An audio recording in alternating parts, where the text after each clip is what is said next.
Hello, everybody. It is Thursday. How are you tonight? How are you?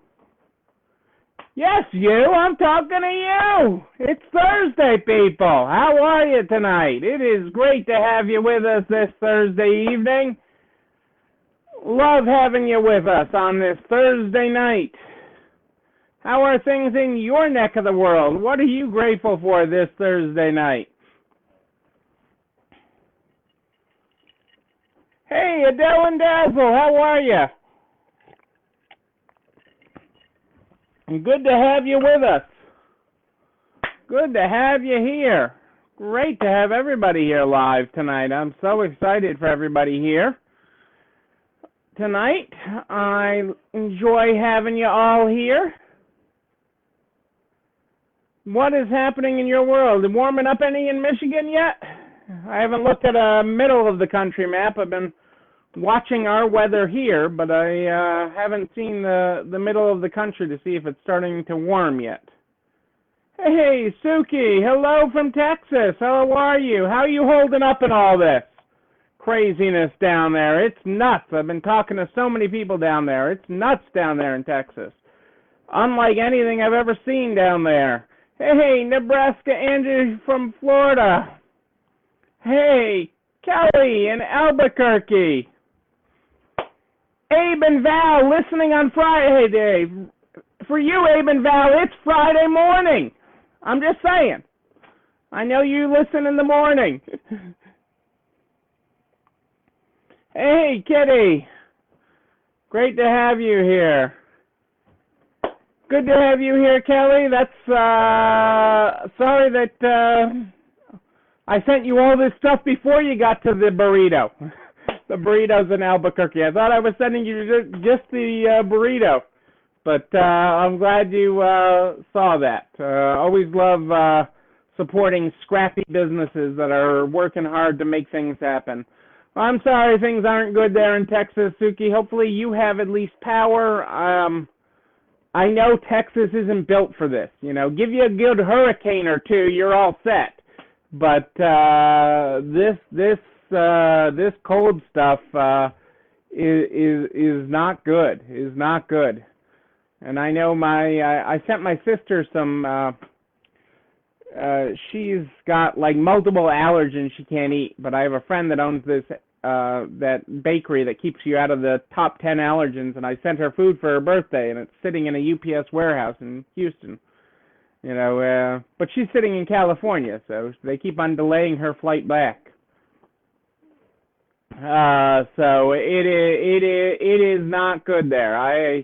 I feel for everyone in Texas. I've talked to so many people with burst pipes and different things. It's just, it's really unbelievable. I've never seen anything like it in all the years my sisters lived down in Texas. And you know, I remember early on when she lived down there, I went down there for July. That was before I was smart enough not to go down there during the summer. I mean, she brought me down to watch my nephew in a July 4th parade. I was sweating like buckets and buckets and buckets, and all the Texans were just laughing at me out there watching him in the parade. I looked like a dumb Yankee then, down in Texas in the summer. I didn't know. I didn't know what I didn't know. I didn't know what I didn't know. But it is great to have you all here live tonight. I'm sorry you're getting more snow, Adele. Julie Jankowitz, how appropriate you are here tonight. Make sure you stay in. I got some stuff later in the program for you tonight that is right up Jankowitz Alley. Is there such a thing as Jankowitz Alley? Now that I can say it correctly, it's really, you know, I just drop it like, you know, like I'm name dropping. Like, hey, I was hanging with Oprah and everything, and now we're headed down to Jankowitz Alley. Oprah, you want to come with me? I can just name drop like that, you know? Just think, a year ago I couldn't even say the name right. Oh, it is good to have you all here. I'm sorry so many of you are still getting weather or dealing with weather. You know, we don't mess with Mother Nature. You know, it's something we can't control. You know, it is, we're in a 36-hour snowstorm right now, but it's at least more of a snow rain at this point. Excuse me. At this point.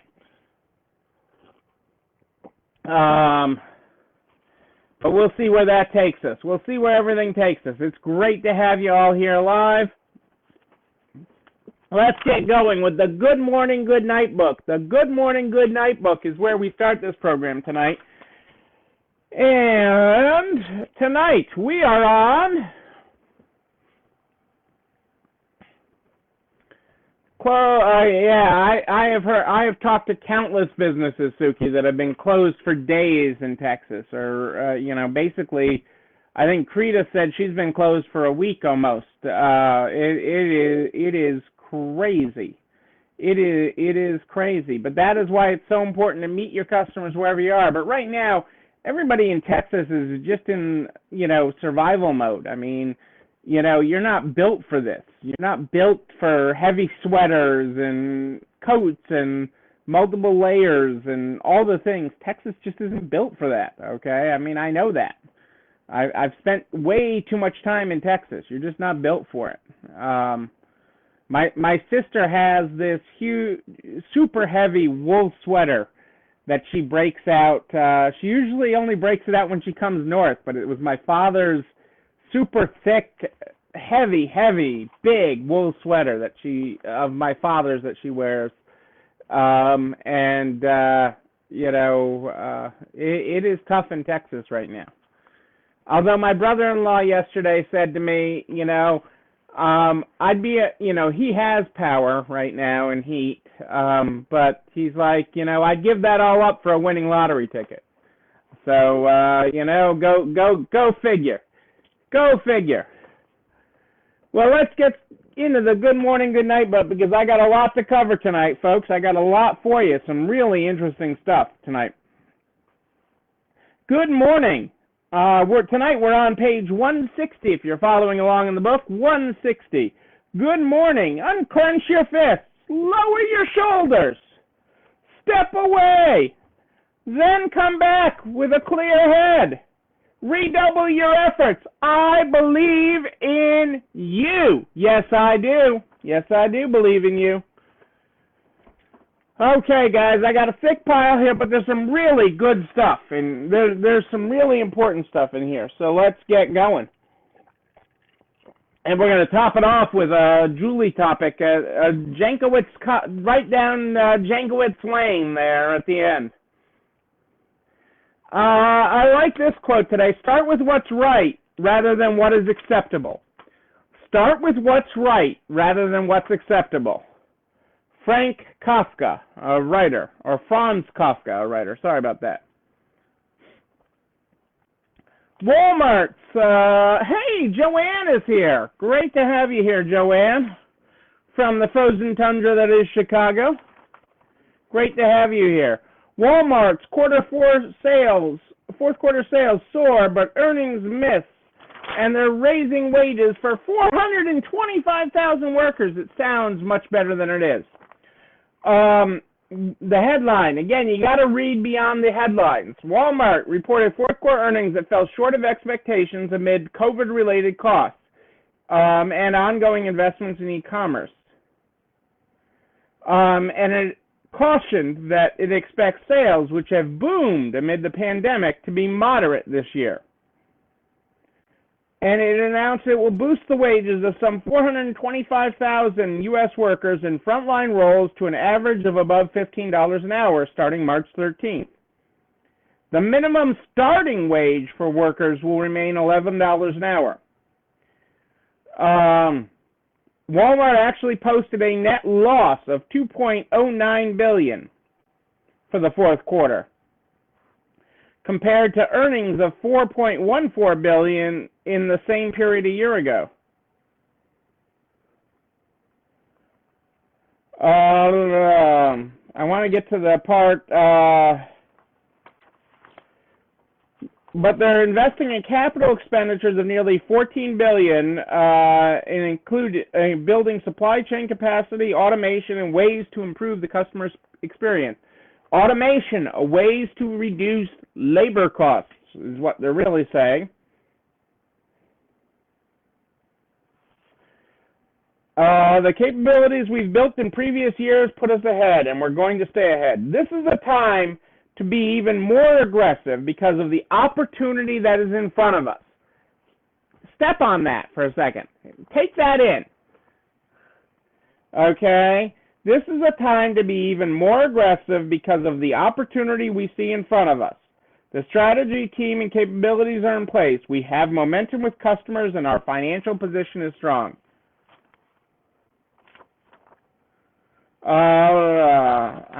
I have the actual breakout of their raise to employees in another article, and it's important to note that the raise isn't what it says it is. Hang on a second, let me see if I can find it.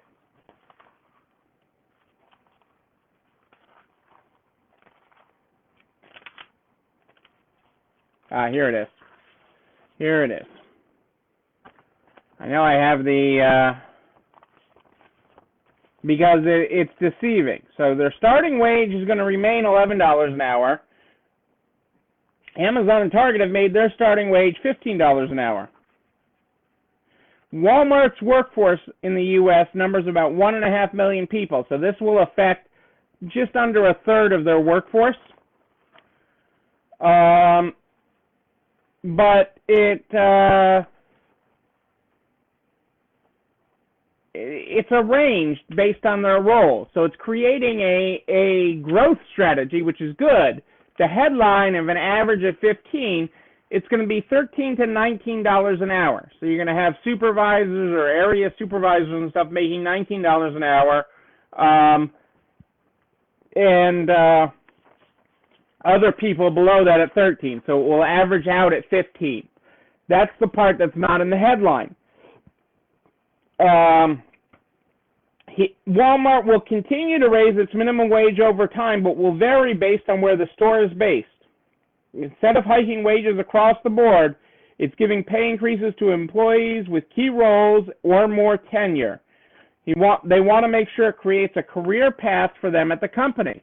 Hey, Vina, great to have you with us tonight, live. I know you tune in so often on the replays. About 75% of Walmart store management joined the company as an hourly employee. So that is, digging in beyond the headline. Everybody making, raising wages to over $15 an hour is a great headline, but the range is really 13 to 19. Well, yeah, but they took on a lot of expense. They took a lot of hits with COVID and a lot of expenses, but,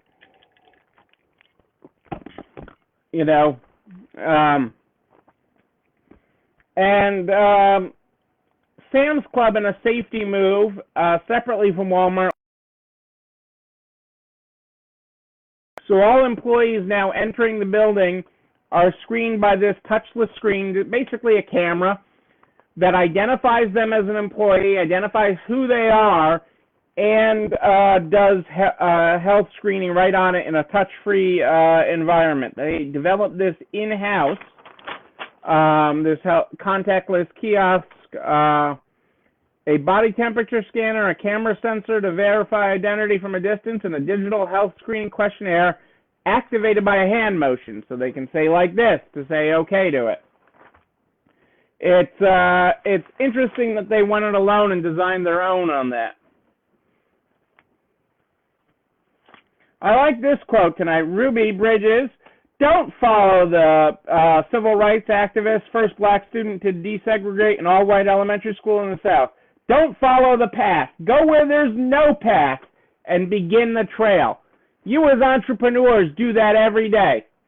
Don't follow the path. Go where there's no path and begin the trail. I mean, that is an entrepreneur's journey. Love that. Love that. Um, this is important because countless CEOs are now chiming in as there is hope to an end to this. Okay, as there's more vision and reality that we're headed to an end. Okay, we're not at an end. Okay, and we're not there yet. Okay, President Biden said maybe Christmas will be somewhat normal. Okay, we're not there yet, and I'm not even sure that, but so now companies are chiming in. You're starting to hear companies chime in about returning to work or returning to the office or getting people back. And more of them are calling remote work not sustainable. And, there's some good quotes in this from CEO executives about remote work culture has been subpar because ultimately relationship building and socialization and collaboration in a face-to-face mode remains important. Relationship building, socialization, and collaboration in a face-to-face mode remains important. What we're doing now has actually worked okay, but it's not sustainable. And he goes on to, these executives go on to say, it's okay because we started with a tight-knit group of people, and the knitting is coming loose as time passes, as we hire new people and so forth. So I think we need to work. We need people going to school.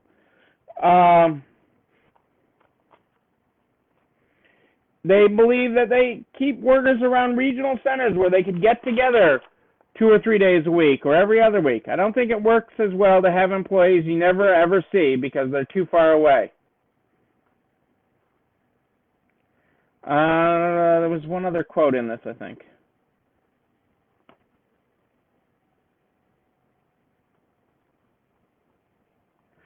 I sometimes tell my own employees, let's own the future rather than yearn for the past. Own the future rather than yearn for the past. But that said, we're going back a little bit because we really do need that face-to-face socialization.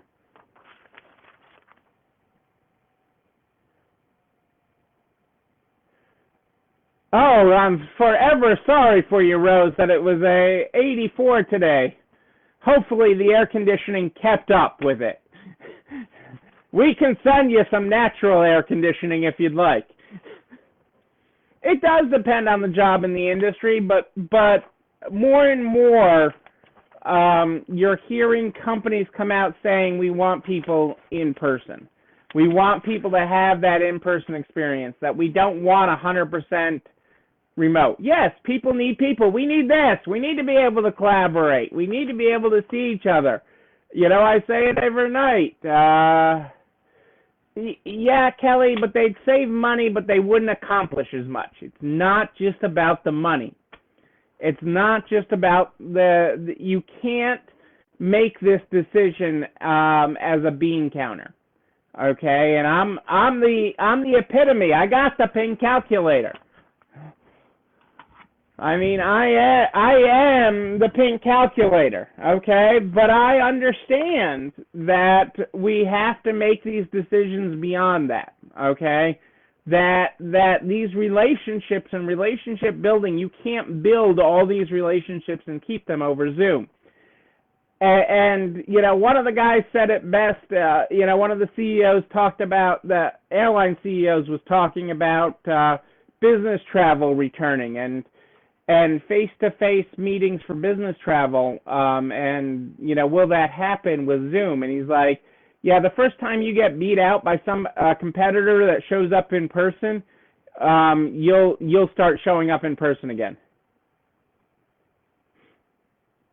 Yeah, but you still need some of it. And there's a big debate. One of the bigger debates, more than that you need an office right now, Kelly, and this is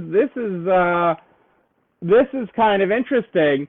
Not surprising to this group, I don't think. But one of the things that offices are trying to figure out in a planned return to work is there a way for you to incorporate pets somehow? And yeah, I'm all about the money, Suki, but you got to follow the things that generate the money. It's not everything that, I mean, I say all the time, if I were in charge of display, I just need a really tall room. It wouldn't have to be very big, just really tall.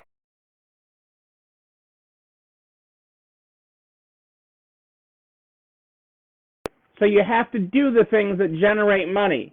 And good collaboration, good working together, good relationships that you can count on in real life beyond Zoom, okay? Going out for that after, we talk about Washington should go out and have a beer together to deal with the real people.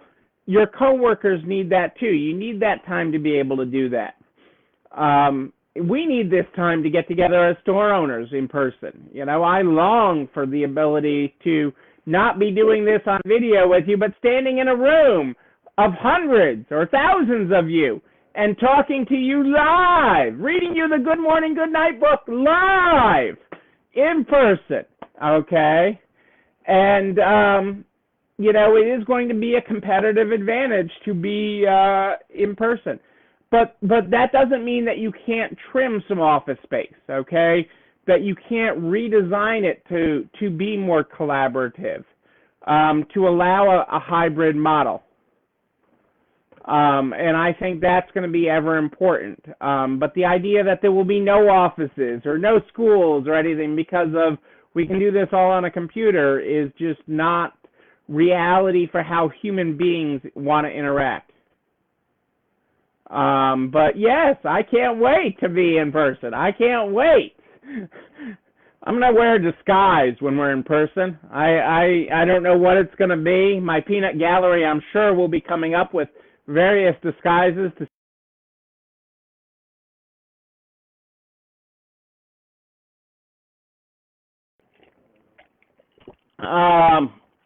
hey Anita, I see you chimed in tonight. Great to have you here.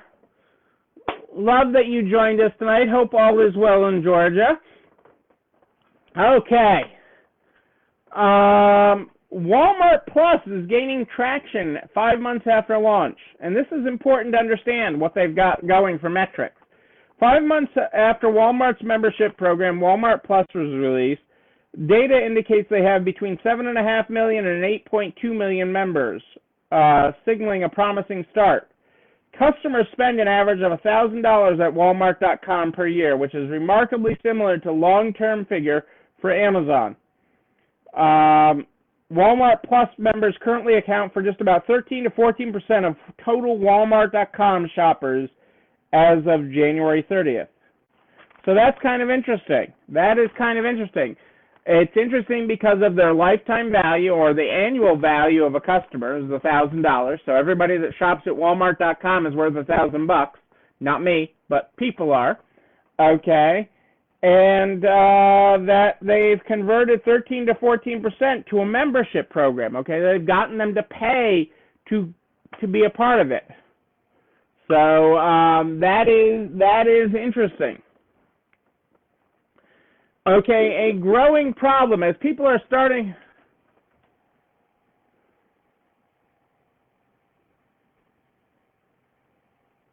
Yeah, she missed the human interaction. Exactly, Rose. 12 years is a long time to come in with a frequent shopper card.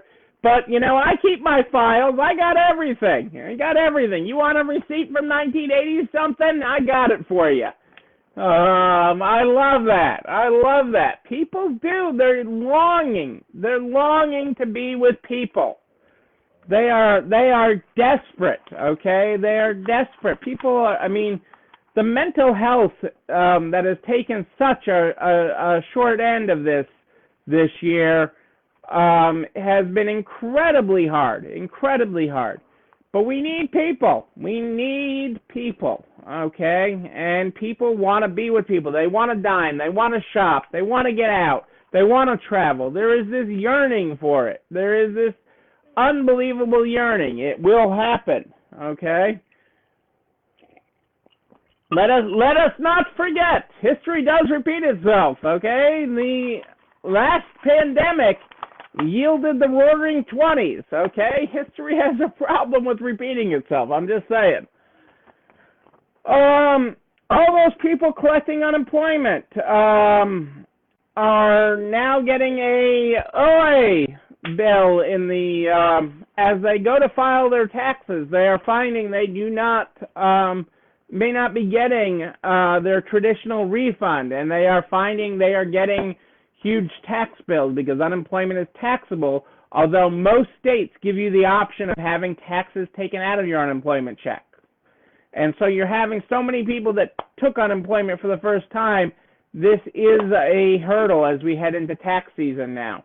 Tax season opened up last Friday, and certainly something that we're dealing with. But, you know, we'll get to the other side of this with people, but it's certainly creating a budget issue for people as they work through this. So some people planned for it and knew the decision they were making. I mean, when they took unemployment, the reason states do it is because you're earning so much less, and you need cash now. Okay, you need cash now is why states let you give you the option. But so many people have been on unemployment for such a long period of time that it is creating hurdles with things. So just know that issue is out there in the public, and you know, especially furniture stores who usually see a spike, furniture and some luxury with tax refunds may not see that tax refund spike this year with so many people that have collected unemployment.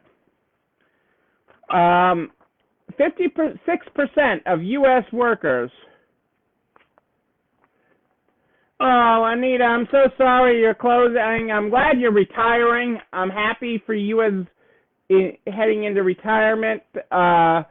But yeah, I mean, more people show up at a closing sale than anything. I mean, my father used to always say you can't beat an opening or a closing. Okay, you can't beat a grand opening, and you can't beat a store closing sale. So don't try to compete with those two things. Is one of the lessons from my father.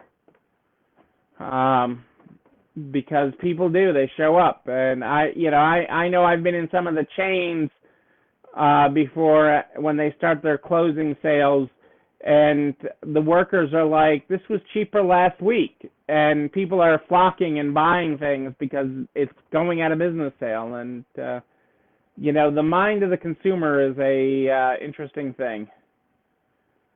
But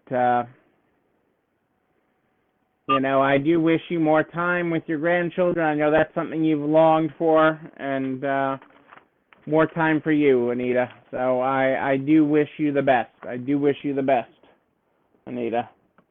And I'm glad to have had you in my life. As part of my resale life, and I'm glad that I got to travel to your store. According to an updated poll, 56% of U.S. workers say they'll get a COVID-19 vaccine. According to a current survey. Workers in higher education were the most likely to report they'd sign up for a poke in the arm, with 77% saying they would be willing. Food and beverage workers were the lowest among getting it at 47%. Retail's at 52%.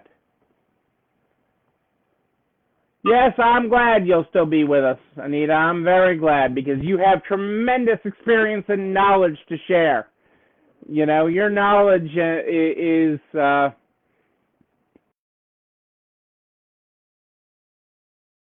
my friend, and you have made so many friends over the years in this industry.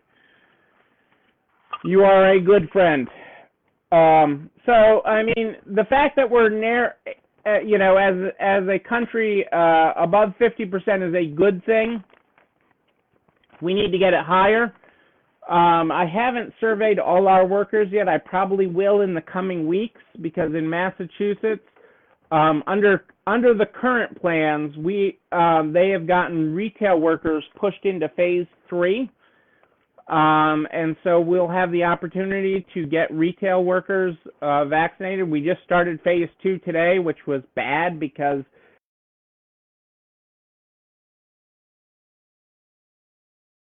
to see where things go with things if retail stays in phase 3 like it is scheduled in Massachusetts. But so I'll probably get a better idea. I certainly know one of my workers that won't get vaccinated, but they won't take a flu shot. They won't take anything. So, I mean, it's not fear of this vaccine. It's fear of any vaccine. It's just they don't do it. So, it'll be an upcoming discussion in the next couple, in the coming weeks if retail stays in phase 3. Yeah, you want to see 75%. I think part of what government is banking on right now, what government is going to be banking on is that between the people that get vaccinated and the people that have already had it, that we're going to develop some level of immunity. There's a lot of science to this, and I'm not here to get into the science. I'm just here to tell you what's going on in the world. But that is something that is, to keep an eye on. I'm going to save that.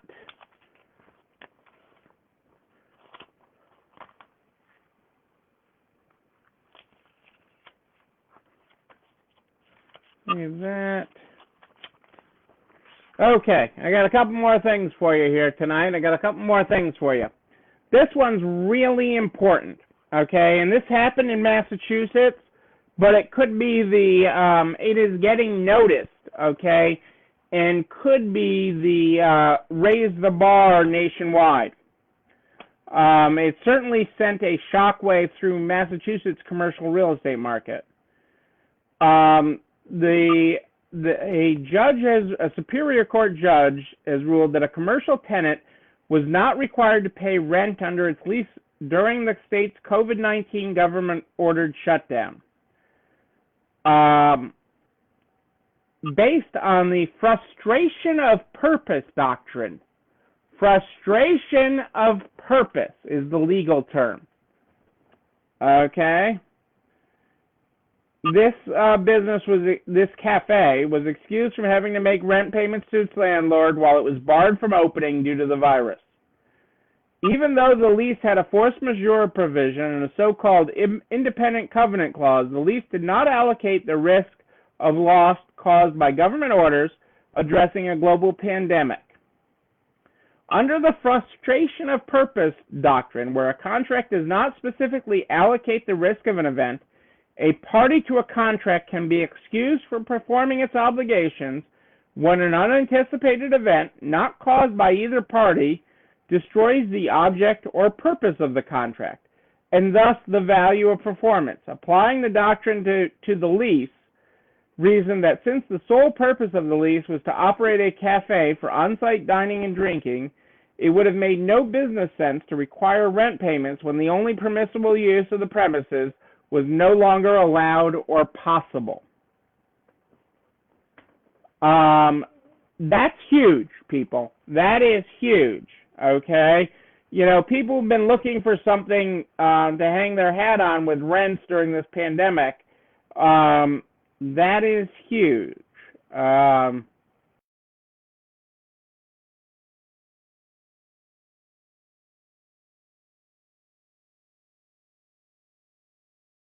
During a shutdown. Okay, this could have wide-ranging legal effects far beyond Massachusetts. Okay, far beyond Massachusetts where this ruling came down. And more than but more than the actual going to court and fighting this. Okay, what you have to understand is more than the actual legal side of this, okay, that they lost, is that this will bring more landlords to the table to come up with something that works for both parties. Okay, landlords that have been hesitant to do anything with rulings like this and ones to follow, okay, may come to the table with things, because you got to keep in mind litigating this is not cheap, okay? And obviously, and this case started with being sued for back rent. Okay, so you start with being sued for back rent or eviction, and you end out with this. So, which all this is very costly. Okay, but frustration of purpose is a concept that is gaining ground. So that may bring landlords that have been unwilling to negotiate to the table to have a more reasonable conversation, which is still better than going to court. You know, everybody wants to avoid being in court.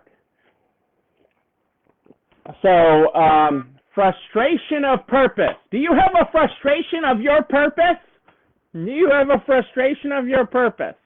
Frustration of purpose is the legal term, and it is absolutely huge. So I will be keeping an eye on this. I have people helping me monitor it, but it could be very huge for areas of the country that have had extended lockdowns or subsequent re-lockdowns where they have not been able to operate. So it is a legal term to become more familiar with, especially if your landlord has been unwilling to do anything, unwilling or to even talk about it.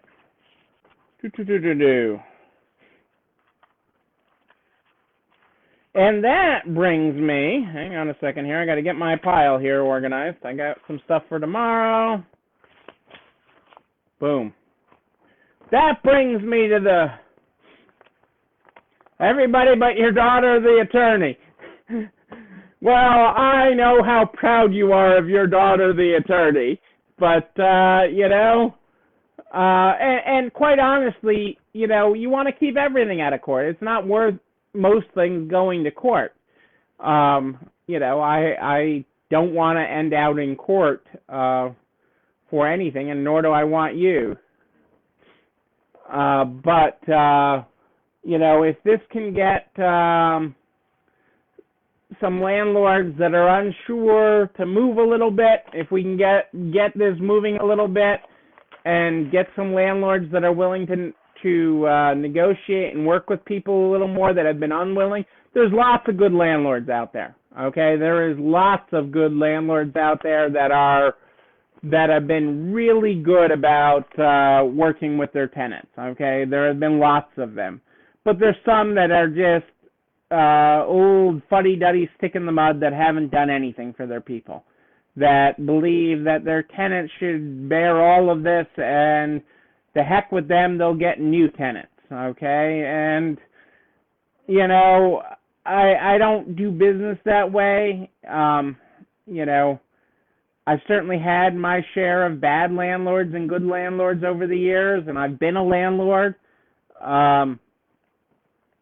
You know, but you know, I'm a big believer in you do the right thing and you treat people well. You do right, even when it's not easy. You do right. You always do right, and more people than not will, and that's who you have the long-term relationships with. That's where you build long-term relationships. Yeah, but lawsuits like this, Kelly, may force your landlord's hand into doing better. Not every landlord's a good guy, and that's really hard. That's really hard. I mean, I've talked about mine before. I've got a really good one. I've got one that doesn't have a lot of nickels to string together, and he's been okay through all this, and I've got one that's not. And he's not my long-term guy. You know, I'm not going to have a long-term relationship with that guy. And that's okay.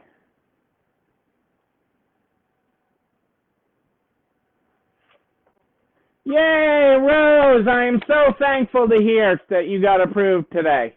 I know it's taking a little bit longer than it should, but I am glad to hear that. I have been voicing my concerns. It is an incredible balancing act, and the SBA really is incredible, people. I really wish so many of you had an interaction with the SBA before this, okay? The SBA has some incredible people in it. They are in an Indy 500 race. They're in, well, right by you. They're in the Daytona 500, okay, riding a bicycle. That's what the SBA is during this pandemic. And but they are some incredible people with incredible hearts, and they're trying to balance the fraud checks that they've been pushed on to put into place with Congress yelling at them that they aren't putting out the money. I mean, they are in a no-win situation in this, and I am glad to hear that yours came through. I'm glad to hear that yours came through. Well, let's take a walk down Jankowitz Street. Jankowitz Street. Does anybody know what happens on Jankowitz Street? Does anybody know what happens on Julie's Way down Jankowitz Street? Okay? Jankowitz Street is all about the grants. You keep on applying for grants. You keep on applying, and you apply, and you apply, and you apply. You don't stop applying. That's what Julie has taught us. She has taught us that time and time again. Okay? Persistence. Persistence is what keeps things going. Okay? You just apply for grants, and you apply for grants, and you apply for the next one. It's a numbers game. You're eventually going to get a grant. Okay? You're eventually going to get a grant. Okay? And I'm happy to say, you know, we got our first grant, and I'm thrilled, okay, for what and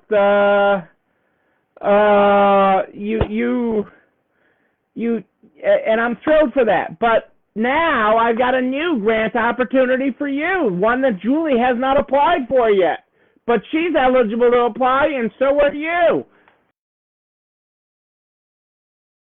A chance to win $50,000 for your small business. FedEx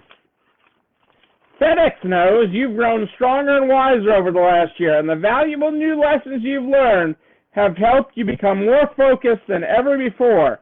Now you have a chance to win $50,000 to help you continue growing your business. Enter the FedEx Small Business Grant Contest today. Entries for this close on March 9th. It'll be in the NARC's private Facebook group within the probably any minute now. And then it'll be over at narcs.org/resalestrong by tomorrow.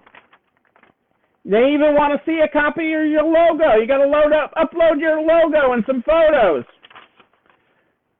They even want you to create a quick YouTube video. It's optional. It's not required. And they want you to get your people excited about it, your customers, your people. The grand prize is $50,000 plus $7,500 in FedEx Office print services. Second place is $30,000 plus $5,000 in FedEx Office print services. And third place, there's 10 prizes of $15,000 each plus $1,000 in FedEx Office print services. This is a real grant.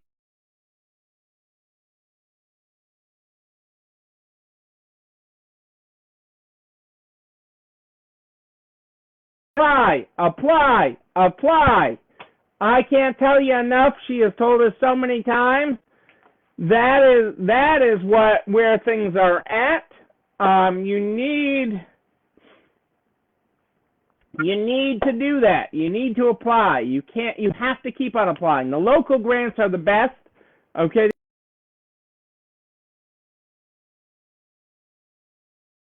Just keep on applying. This will be in the NARC's private Facebook group any minute now. It'll be over at narcs.org/resalestrong by noon tomorrow. Actually, this video and everything I talk about goes over to narts.org/resalestrong by noon tomorrow. Everything. The files, the links, the link to this video and the YouTube channel. You're not alone running this store, where you can like, comment, subscribe, and ring the bell so you know when a new one drops. Okay? These grants are real. You have to apply. You have to apply. You have to. Okay? It is about building back better. They will help you build back better, stronger. You will be better. They will be better. You can also share that narts.org/resalestrong with everybody you know in business. Butcher, baker,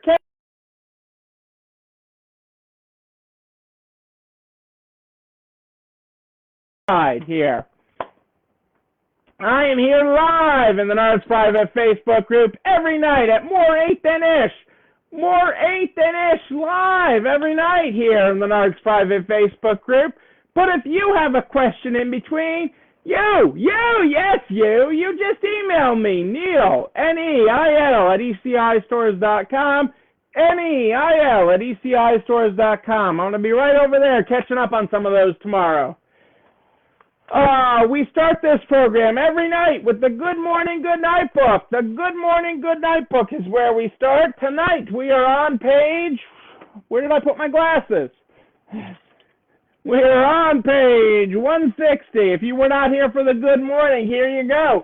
Good morning. Unclench your fists. Boom. Lower your shoulders. Lower. Step away. Then come back with a clear head.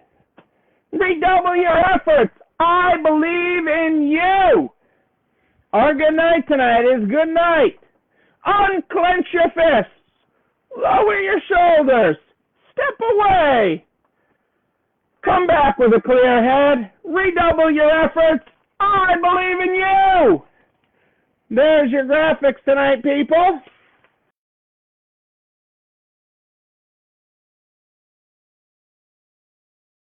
Wedding, a bar mitzvah, you winning the FedEx grant party. Yes, we will party again. We will be in person, and when we do, I will be there with you. I promise you that. I do.